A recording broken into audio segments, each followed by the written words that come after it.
Alors bonjour YouTube, bonjour tout le monde. Aujourd'hui je vais présenter la partie économique, du programme de Génération éclairée. Donc vous commencez à connaître le programme. On a déjà présenté l'avant-propos, la partie sur la démocratie, la partie sur le pluralisme des médias et l'éthique journalistique et aujourd'hui, c'est donc la partie sur l'économie et les indicateurs de richesse. Alors, dans un premier temps, donc comme d'habitude, je vais principalement lire ce que j'ai écrit dans le programme et puis, quand il y aura besoin, j'évoquerai quelques faits supplémentaires. Donc, aucune lutte contre le changement climatique ni aucune volonté de paix ne peuvent s'asseoir sur un modèle économique basé principalement sur la concurrence entre individus et sur l'accaparement des richesses à des fins personnelles. C'est pourquoi de profonds changements devront être entrepris. Afin de ne plus avoir comme boussole politique le produit intérieur brut, donc le PIB, mais des éléments révélateurs du bien-être humain et de la protection environnementale. Donc ça, on peut imaginer des indicateurs du même type que l'indicateur de développement humain ou, j'ai pris également l'exemple que je vais vous montrer tout de suite du bonheur national brut, le BNB, qui a été mis en place au Bhoutan. En 2008, le BNB est intégré à la nouvelle constitution du Bhoutan. Et donc le but, c'est de faire reposer cet indicateur sur un développement économique et social durable et équitable, sur la préservation et la promotion des traditions culturelles bhoutanaises, la sauvegarde de l'environnement et une bonne gouvernance. L'objectif, ce serait de créer un ou plusieurs indicateurs similaires pour la France et les pays occidentaux, afin que les politiques ne se basent plus uniquement sur le PIB pour les politiques, j'entends par là les politiciens, ne se base plus uniquement sur le PIB pour définir justement les politiques mises en place. Le deuxième point consiste à sortir des systèmes capitalistes et néolibéraux. Donc le capitalisme et son extrême néolibéral a fait preuve de son incapacité à régler les problèmes environnementaux et sociaux. Donc je propose de mettre en place un modèle supportable pour la planète et enclin à favoriser la fraternité entre les individus et les peuples. Donc ça, c'est des belles paroles, mais concrètement ça consisterait à dissocier la croissance et l'emploi. À chaque fois, les politiciens nous vendent le fait que sans croissance, c'est impossible de créer de l'emploi. Et ça, c'est un vrai souci parce que sachant que la planète est finie, la croissance ne pourra pas être infinie. Donc il va falloir admettre un jour que nous avons atteint un seuil au-delà duquel, notre activité n'est plus supportable pour la planète. Donc là, je fais juste un petit rappel concernant le PIB. Donc on voit que l'évolution du PIB, en France depuis 45 ne fait que baisser et on est arrivé au début des années 2000 où l'évolution du PIB n'était plus qu'à 1 et au vu de la courbe, il est fort à parier que, au cours du temps, on va se rapprocher peu à peu des 0 de croissance. Donc je pense qu'il est temps dès maintenant de trouver des solutions pour créer de l'emploi sans croissance, chose qui est je suis pas spécialiste économique, mais qui doit être totalement faisable. Mais il faut sortir de ce dogme du PIB et de la croissance pour créer de l'emploi. Donc voilà, dissocier la croissance et l'emploi, également reconnaître l'apport économique de la robotique et des intelligences artificielles et les taxer en conséquence. Aujourd'hui, la robotique et l'intelligence artificielle créent énormément de richesses et ce n'est pas réellement taxé. Si un robot produit une richesse, c'est pas taxé comme un humain. Il n'y a pas besoin de payer des retraites ou quoi que ce soit sur un robot, donc ni sur une IA. Donc l'objectif, ce serait de les taxer plus afin de pouvoir répartir les richesses, dans un premier temps, aux chômeurs qui perdent leur emploi à cause de ces nouvelles technologies et dans un deuxième temps dans les salaires ou dans des services publics. Et enfin, ne pas permettre à certains de posséder plus qu'une nation. Donc actuellement, c'est, Tuvalu, qui est une petite île, au sein du Pacifique, dont la richesse, nationale est de 45 millions d'euros.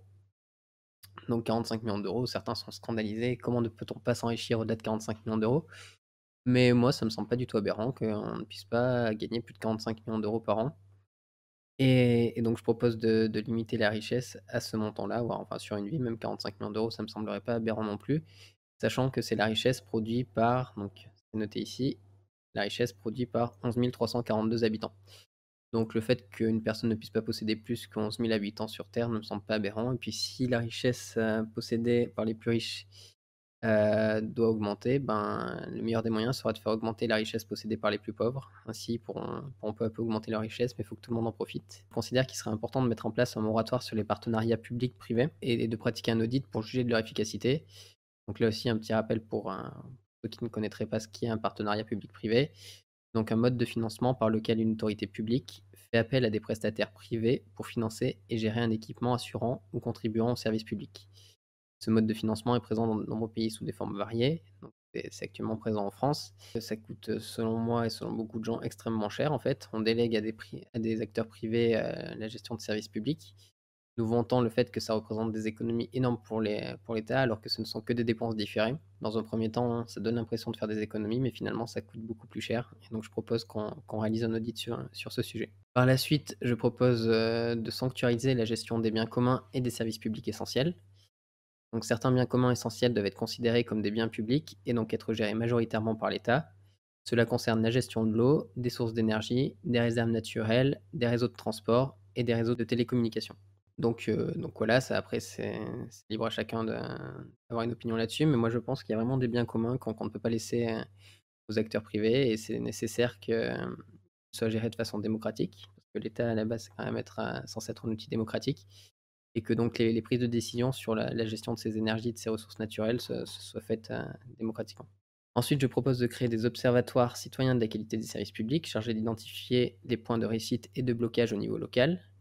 Donc ça, c'est plus pour avoir un retour, savoir si quand on fait des économies de moyens dans certains services publics, ben, ça n'entrave pas la qualité des services proposés. Et à l'inverse, même sans faire forcément des économies, qu'on puisse améliorer les services qui ne fonctionneraient pas assez bien aujourd'hui. Je propose également de renationaliser la gestion des autoroutes et d'utiliser l'intégralité des bénéfices à l'amélioration de la sécurité routière, de renationaliser la gestion de l'eau, du gaz et de l'électricité afin d'appliquer un tarif social progressif. Donc la tarification progressive de l'énergie consiste en une différenciation du prix du kilowattheure selon le niveau de consommation, de telle façon que ce prix augmente avec la consommation. Plus on consomme, plus on paye cher ces kilowattheures, le prix augmentant par palier. Donc c'est déjà quelque chose qui peut exister au niveau de l'énergie. Je propose d'étendre ce tarif progressif à l'eau. Je pense qu'à partir d'une certaine quantité de consommation d'eau, ben, le prix devrait commencer à augmenter. C'est bien d'avoir une piscine ou d'avoir un énorme terrain, mais si on veut se le permettre, il faut également avoir les moyens. Voilà, faire payer l'eau en conséquence pour que l'eau soit gérée avec parcimonie. Ensuite, je propose d'interdire la privatisation des services publics de la santé, de l'éducation et du maintien de l'ordre. Donc des services publics essentiels qui, encore une fois, doivent être gérés de manière démocratique et ne doivent pas être mis entre les mains d'acteurs privés. D'interdire la vente d'infrastructures construites avec de l'argent public à des sociétés privées en vue d'une exploitation commerciale. Donc là, je fais bien évidemment référence à tout ce qui est barrages, autoroutes, aéroports. Je propose également d'interdire la vente d'entreprises stratégiques à des multinationales étrangères. Donc pour tout ce qui est technologie de pointe, énergie, armement, je pense que l'État doit se montrer protecteur. Je propose également de rendre effectif le droit de réquisition temporaire d'entreprises d'intérêt général. Donc ça serait notamment utile pour répondre à des situations de crise telles que celle de la Covid-19. On peut également se rappeler de la crise de 2008 avec les banques qui sont malgré tout des entreprises d'intérêt général. Donc même les banques, ça aurait été intéressant de pouvoir les réquisitionner en 2008. Ça aurait également été intéressant de pouvoir réquisitionner des entreprises de textile ou toute entreprise pouvant produire des masques. Et de la même manière pour les tests, que l'État puisse intervenir et mettre en place des politiques utiles à tous. Ça, c'était le point sur la gestion des biens communs et des services publics essentiels. Ensuite, j'en viens à l'amélioration de la qualité et du niveau de vie de la population. Donc, après l'abolition de l'esclavage au XIXe siècle et la diminution du temps de travail au XXe siècle, le XXIe siècle se doit d'être celui où le travail passera de la nécessité à l'accomplissement personnel. Les avancées technologiques récentes et la part de population inactive toujours plus importante doivent nous permettre d'enclencher une réflexion profonde sur la répartition du travail entre les individus. Ainsi, le système économique doit être revu afin de mettre la qualité de vie au centre des préoccupations. Par ailleurs, la crise de la Covid-19 nous a rappelé que certaines tâches étaient essentielles au bon fonctionnement de la société sans être reconnues à leur juste valeur. Donc, en ce sens, je propose de mettre en place un revenu de base inconditionnel de 18 ans à la fin de sa vie, équivalent à 60% du revenu médian. Donc 60% du revenu médian, c'est pas un chiffre qui a été pris au hasard. Ça correspond au seuil de pauvreté. Enfin, il y a deux définitions du seuil de pauvreté, 50% ou 60% du revenu médian. J'ai pris celui à 60%, qui me semble plus juste pour simplement que faire diminuer la pauvreté. Et donc, ça représenterait en 2019 1 073 € pour tous les citoyens français. Donc, pour financer tout ça, il faut savoir que son application remplacera le système de retraite, des allocations de retour à l'emploi, du RSA et de différentes prestations sociales. Et ça permettra donc de compenser son coût. Ainsi, sur les 700 milliards d'euros à déployer, 500 milliards d'euros proviendront de ces aides disparues et les 200 milliards d'euros restants seront compensés par l'équilibre budgétaire obtenu grâce au nouveau système d'imposition que je présenterai juste après. Donc voilà, donc bien pour être clair, ça veut dire que l'on travaille ou que l'on ne travaille pas, quoi que l'on fasse, qu'on soit à la retraite, qu'on soit jeune, voilà, toute notre vie, on touchera 1 073 € chaque mois. Ensuite, je propose également de revaloriser le SMIC à 1 500 € net par mois, c'est-à-dire 427 € venant s'ajouter aux 1 073 € du revenu de base. Cela relancera l'économie par la consommation, donc augmenter le SMIC, on sait tous que les smicards dépensent à peu près tout ce qu'ils touchent, donc s'ils touchent encore plus d'argent, ils en dépenseront plus. Donc ça permettra aux entreprises de vendre plus de biens de consommation et de relancer l'économie par ce biais-là. Et cela allégera les entreprises d'un montant à verser aux salariés. Au lieu de verser actuellement 1 300 € plus les charges à leurs salariés, ils ne verseront que 427 € plus les charges, ce qui fait qu'ils auront 900 € de moins à dépenser. Et donc parmi ces 900 €, une partie pourrait être récupérée par l'État via les cotisations patronales et salariales, afin justement de financer le revenu universel pour tous. Ça permettra également une réduction corollaire des bullshit jobs devenus inutiles, donc tous les jobs de centre d'appel, de livreur, Deliveroo, ou enfin, à moins qu'il y en ait qui aiment faire du vélo et parcourir des kilomètres toute la journée pour aller livrer des gens, mais je pense que, voilà, pas mal de jobs comme ça finiront par disparaître. J'en oublie plein, mais plein de travaux inutiles qui n'auront plus besoin d'être, réalisés parce que les gens auront le choix ou non de les faire. On ne pourra plus exploiter les gens comme on le fait aujourd'hui. Et enfin, je propose, mais ça c'est plus pour le côté symbolique, d'instaurer un droit à la sieste dans le code du travail. Donc ça m'a marqué, c'est parce qu'en Chine, c'est inscrit dans la constitution. Les salariés chinois ont un droit à la sieste. Alors je suis pas sûr qu'avec les conditions de travail en Chine, ils en profitent pleinement, mais voilà, ça je me dis qu'instaurer un petit droit à la sieste à tous les salariés qui le souhaitent, pourrait, pourrait ne faire qu'améliorer la qualité de vie des gens qui travaillent. Ensuite, le point suivant consiste à mieux encadrer le droit du travail et les entreprises. Donc les entreprises sont source de richesse, mais celle-ci est trop mal répartie entre les salariés et les dirigeants d'entreprise. Par ailleurs, la flexibilisation du travail permise par les réformes du travail récentes, loi El Khomri, loi Macron, ordonnance Macron, remettent en cause le droit des salariés et leurs conditions de travail.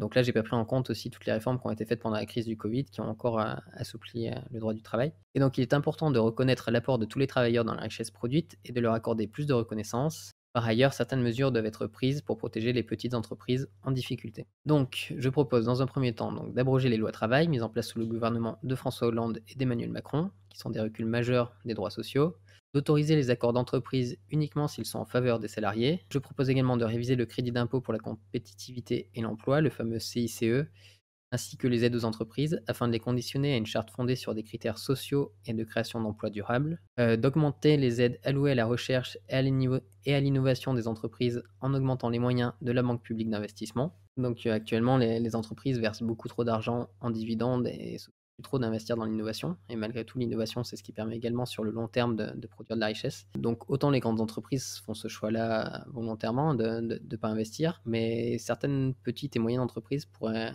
investir plus si on leur en offrait les moyens. Donc voilà, je propose de passer par la Banque publique d'investissement pour leur offrir cette opportunité. Je propose également de rendre attractif l'embauche en CDI en majorant le taux horaire des contrats en CDD de 10% par rapport aux minimums légaux ou conventionnels, afin d'inciter les entreprises à embaucher en CDI. Je propose également de lutter contre l'ubérisation de la société en soumettant à la TVA l'appel à des prestataires extérieurs si les frais engendrés sont supérieurs à la masse salariale de l'entreprise, d'imposer 50% de salariés dans les conseils d'administration des moyennes et grandes entreprises, de permettre aux salariés d'une entreprise d'en acquérir la possession de façon prioritaire en cas de dépôt de bilan. Donc ça, c'est pour éviter que des entreprises qui délocalisent mettent des centaines ou des milliers de personnes au chômage. Donc si les salariés en ont les compétences et la volonté, ils pourront reprendre l'entreprise et garder un savoir-faire qui est important. D'augmenter les moyens alloués à l'inspection du travail pour lutter contre les fraudes et doubler ses effectifs. Donc quand je parle de fraude, je parle autant des fraudes des employeurs qui cherchent à embaucher des personnes dans des conditions assez douteuses, que des salariés qui parfois abusent également et se mettent en arrêt pour des raisons assez douteuses. Donc voilà, remettre un peu d'ordre dans tout ça et pour ça, ben, faut redonner des moyens à l'inspection du travail, on en enlève régulièrement et donc forcément, c'est bien de mettre en place des lois, mais si on peut pas les faire respecter, ça n'a aucun sens. Je propose également de rendre intelligible et accessible le code du travail, en simplifiant et en réorganisant les textes sans que le droit du travail ne soit mis à mal, bien évidemment. De renforcer l'obligation des entreprises et des administrations publiques de régler leurs fournisseurs sous un délai de 45 jours pour éviter les faillites par défaut de trésorerie. Il y a beaucoup d'entreprises qui font défaut parce que l'État ne paye pas assez vite et les administrations publiques ne payent pas assez vite. Je propose également de créer un secrétariat d'État dédié aux mutations économiques, chargé d'anticiper les bons technologiques futurs, l'automatisation, de nombreuses tâches et l'apparition de nouvelles formes de rapport au travail, et d'accompagner les secteurs concernés via des formations permettant des reconversions adaptées. Là, l'économie est en plein changement, il y a plein de métiers qui apparaissent et d'autres qui disparaissent. C'est pas du jour au lendemain, ça prend plusieurs années, mais c'est important d'anticiper tout ça et de créer un secrétariat d'État, hein, c'est comme un ministère, mais c'est au sein d'un ministère, un secrétariat d'État, donc qui soit chargé, spécifiquement et qui soit spécialisé dans cet accompagnement des mutations, du travail. Et enfin, je propose de concentrer le rôle de Pôle emploi sur l'aide à la reconversion et à la recherche d'emploi, en profitant de l'allègement administratif permis par l'attribution automatique du revenu de base inconditionnel. Voilà, toutes les personnes qui sont chargées de surveiller où en sont les droits des gens, de faire toute la paperasse pour attribuer ou non des aides aux chômeurs. Tout ça, ça disparaîtra parce qu'il y aura le revenu universel qui sera versé automatiquement à tout le monde et on pourra attribuer des moyens à l'accompagnement des personnes en recherche d'emploi et les aider au mieux à trouver une voie qui les rende heureux dans la vie. Ensuite, concernant l'imposition, donc je propose de mettre en place une imposition équitable. Donc l'impôt doit permettre de redistribuer les richesses en partant du principe que la réussite des uns doit profiter au plus grand nombre. Tout en reconnaissant l'apport inégal des individus, il est inconcevable que certains puissent s'enrichir de manière indécente, quelle qu'en soit la raison. L'impôt sur le revenu et l'impôt sur les sociétés permet à ce titre de rétablir une certaine justice sociale. Par ailleurs, les bénéfices obtenus grâce aux investissements et aux produits et aux profits faits sur le territoire doivent être soumis à l'impôt et l'évasion et la fraude fiscale ne peuvent être tolérées. Donc je propose d'instaurer un impôt sur le revenu progressif, rétablissant des écarts de richesse décents entre les individus, le seuil d'imposition maximal étant défini par les parlementaires. Donc pour ceux qui ont du mal à voir ce que je veux dire par un impôt sur le revenu progressif, en fait, actuellement, l'impôt est par tranche et quand on est en haut d'une tranche, on s'en sort bien parce qu'on paye relativement peu d'impôts par rapport à son revenu. Puis dès qu'on atteint la tranche supérieure, on se met à payer énormément d'impôts par rapport au revenu qu'on touche. Là, je propose de lisser cette courbe et qu'il y ait plus de tranches, mais simplement un revenu progressif. Donc pour ceux qui veulent plus de détails, j'en parle dans ma vidéo, sur la monnaie, qui présente un cas concret avec un revenu universel et des impôts progressifs. Et voilà, il y a toute la série de vidéos sur la monnaie, qui peut être intéressante à regarder pour mieux comprendre, ce que j'évoque ici. Ensuite, je propose d'instaurer un impôt progressif sur les sociétés, de la même manière donc, que l'impôt sur les revenus, des individus, pour que celles qui réussissent participent à préserver les chances de celles qui sont en difficulté et mettre en place une dégressivité de l'imposition lorsque les bénéfices sont réinvestis en France. Donc, voilà, favoriser également les réinvestissements en France, parce qu'il y a beaucoup d'entreprises qui réinvestissent à l'étranger pour avoir des coûts de production plus faibles et ainsi faire encore plus de bénéfices. Mais voilà, c'est celles qui font l'effort d'investir en France doivent d'être récompensées en partie via une imposition, dégressive. Donc plus on réinvestit en France, moins on paye d'impôts au final. Je propose de récupérer l'impôt dû au titre des surfaces commerciales, estimé à 10 de la superficie totale des grandes surfaces. Je propose de restaurer la taxe d'habitation pour accorder une latitude budgétaire aux communes. Donc là, je suis totalement en désaccord avec ce qu'a fait Emmanuel Macron de supprimer la taxe d'habitation. Alors certes, ça fait plaisir à la population, on se dit qu'on paye moins d'impôts et c'est génial. Après tout ce que l'on ne verse pas directement à sa mairie, ben, malgré tout, elle a besoin de fonctionner, donc c'est l'État qui lui donne des subventions. Donc au final, c'est des mairies qui perdent des libertés d'action parce que, ben, elles sont dépendantes de l'État pour toucher les subventions et elles ne peuvent plus choisir leur taux d'imposition et donc définir leur budget, par elles-mêmes. Donc je propose, de restaurer cette taxe d'habitation. Je propose également d'augmenter les effectifs de l'administration fiscale afin de lutter efficacement contre la fraude et l'évasion fiscale, estimée à plusieurs dizaines de milliards d'euros chaque année. Un effort tout particulier concernera le recouvrement des fraudes et abus des multinationales type GAFAM, facilité par une sortie de l'Union européenne que je proposerai par la suite, source de concurrence fiscale déloyale entre États. Actuellement, effectivement, c'est bien de vouloir faire un effort contre l'évasion fiscale, mais faut-il encore être souverain sur la question? Et en étant au sein de l'Union européenne, ben, si une entreprise décide de mettre son siège social en Irlande ou dans je ne sais quel pays dans lesquels l'imposition est plus faible, bah, elle va simplement faire ça et pas payer ses impôts en France et tout déclarer en Irlande, par exemple, c'est un cas concret. Et prendre des mesures de rétorsion commerciale contre les paradis fiscaux. Donc voilà, c'est encore une fois, si on est sorti de l'Union européenne, on pourra prendre plus de mesures à ce niveau-là. Actuellement, des paradis fiscaux sont au sein de l'Union européenne, c'est compliqué de prendre des mesures contre eux. Ils vont forcément voter contre. Et obliger les entreprises à déclarer leurs résultats pays par pays pour taxer les bénéfices là où ils sont effectués. Voilà, ça c'est tout le principe des holdings qui permettent de délocaliser des bénéfices. Là, il faut vraiment que l'administration fiscale soit plus vigilante et qu'on force les entreprises à dire, plus précisément, où sont faits les bénéfices, où sont faits les activités commerciales et qu'elles ne trichent pas là-dessus. Et d'évaluer chacune des niches fiscales et supprimer celles qui sont inefficaces socialement ou nuisibles écologiquement. Ensuite, je propose également de réguler les marchés financiers et les banques. Donc, les marchés financiers et les banques doivent avoir pour rôle premier d'accompagner les entreprises et les particuliers dans leurs projets de développement. La spéculation et le versement de dividendes nuisent à l'essor de nombreuses entreprises. Les marchés financiers et les banques doivent donc être encadrés. Donc, dans un premier temps, il faut selon moi mettre en place une taxation progressive des transactions financières, une taxation élevée pour les microtransactions et une taxation faible pour les investissements de long terme. Augmenter le ratio de levier de 3% actuellement à 10% pour éviter les risques de faillite systémique des banques et de crash financier. Donc les ratios de levier, vous en avez peut-être déjà entendu parler, c'est quand une banque peut investir de l'argent qu'elle n'a pas au final. Actuellement, pour 3% possédés, ça lui permet d'investir, pour, on va dire, pour simplifier, alors je ne suis pas un expert, mais globalement pour 3 euros dans ses comptes, elle peut investir jusqu'à 97 euros, sachant qu'il y a plein de produits dérivés, de choses comme ça qui compliquent la donne. Et donc, si le cours de l'action baisse de 3%, de toutes les actions qu'elle possède baissent de 3%, ça risque d'entraîner une faillite systémique de la banque. Donc, pour limiter les risques, je propose d'augmenter ce ratio à 10%, ce qui fait qu'elle possédera 10% de ce qu'elle a investi. Il faudrait vraiment qu'il y ait un effondrement du cours de la bourse pour qu'elle fasse faillite. Ensuite, je propose d'identifier et d'interdire les produits dérivés toxiques et inutiles au financement ou à la couverture des flux économiques réels. C'est simplement des produits spéculatifs qui n'apportent rien à l'économie. Et si les banques veulent investir, qu'elles utilisent leur argent directement pour apporter de l'aide aux entreprises ou aux individus qui ont des projets personnels. Je propose de moduler le droit de vote des actionnaires selon la durée d'engagement dans l'entreprise, en réservant le droit de vote aux actionnaires acceptant de s'engager sur une durée de présence minimale. Donc voilà, plus on investit longtemps dans une entreprise, plus ça offre de droits. Et donc ce droit de vote doit être réservé vraiment à ceux qui décident d'aider une entreprise en particulier et pas ceux qui investissent juste pour 3 semaines ou un mois histoire de spéculer dessus et de récupérer des dividendes dessus. Ensuite, je propose de supprimer les acomptes sur dividendes et plafonner le montant des dividendes versés à la moitié des bénéfices pour encourager l'investissement dans l'innovation et dans le salaire des employés. D'une part, il faut noter que actuellement une entreprise, avant même qu'elle ait réalisé son bilan annuel, donc avant même de savoir si elle va faire des bénéfices et un bon chiffre d'affaires, a le droit de verser des dividendes à ses actionnaires. Ça, je propose de supprimer ça. On verse des dividendes une fois qu'on sait si on a fait des bénéfices ou pas dans l'année. Et actuellement, certaines entreprises du CAC 40 notamment versent jusqu'à 60% de leurs bénéfices en dividendes.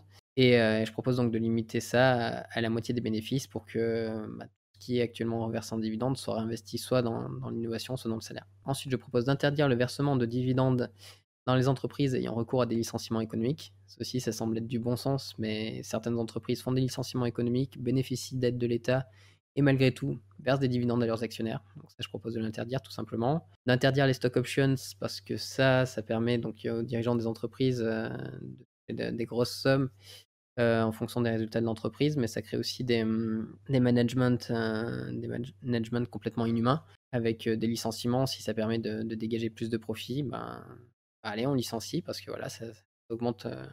Les stock options, c'est une part du salaire finalement du patron, donc ça augmente son salaire, donc il a tout intérêt des fois à licencier des salariés. Je propose de réserver l'avantage fiscal de l'assurance vie aux fonds investis en France. Donc actuellement, il y a un avantage fiscal sur l'assurance vie. Je propose que ce soit réservé uniquement aux fonds qui sont investis en France. Je propose de séparer les activités de dépôt et d'affaires des banques commerciales pour prévenir les crises financières et favoriser les prêts aux entreprises. Donc là, pareil, vous le savez peut-être, mais actuellement, les banques peuvent investir sur les marchés financiers grâce à vos dépôts. Suite à la crise de 2008, il y avait plein de promesses qui avaient été faites comme quoi ça allait changer, qu'on allait séparer les deux pour éviter que les épargnants perdent leurs économies si les banques faisaient faillite à leur spéculation. Et ça n'a pas été mis en place, donc je propose de le mettre en place concrètement. Je propose de diviser par 2 le taux effectif global en cas de découverte. Donc ça, c'est un terme technique pour parler des agios. Donc si vous avez des agios, vous êtes déjà dans une situation compliquée vu que vous n'avez pas d'argent et en plus on vous fait payer énormément de sous lorsque vous êtes à découvert. Là, je propose de diviser par deux les agios afin que les banques n'abusent pas de leur pouvoir à ce niveau-là. Et enfin, je propose de lever le secret des affaires et le secret bancaire afin que les services administratifs fiscaux puissent faire leur travail le plus efficacement possible. Donc voilà, j'ai essayé de faire une vidéo assez courte, il y avait énormément de points à évoquer. Ça a peut-être été un peu rapide, hein, vous me direz dans les commentaires si jamais il y a des choses sur lesquelles vous voulez que je revienne. Je pourrais même y faire une vidéo peut-être dédiée si jamais c'est vraiment un point important. Sinon, je répondrai à vos questions en commentaire de la vidéo. J'ai essayé de faire assez court pour que vous ayez la motivation de regarder jusqu'au bout. Après, la plupart des choses, je pense que c'est assez simple à comprendre, donc j'insiste pas plus que ça non plus. Et puis je vous remercie pour votre visionnage et je vous dis à bientôt.